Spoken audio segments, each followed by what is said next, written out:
Open the app. Connect the sensor.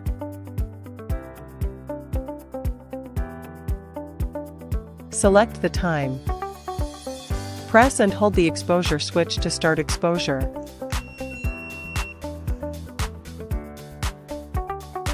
You can adjust the brightness and contrast of the image.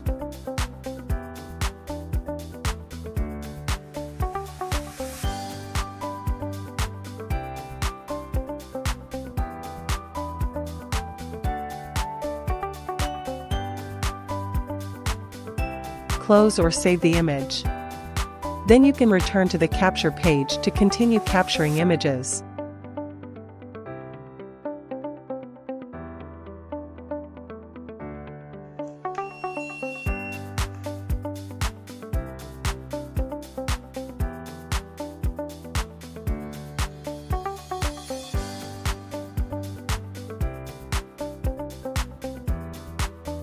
Open Gallery.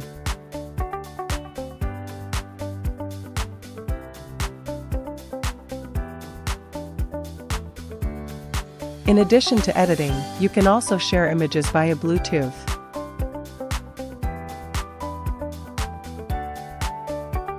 Note: please unplug the sensor. Turn off the device. Then connect your phone charger to start charging.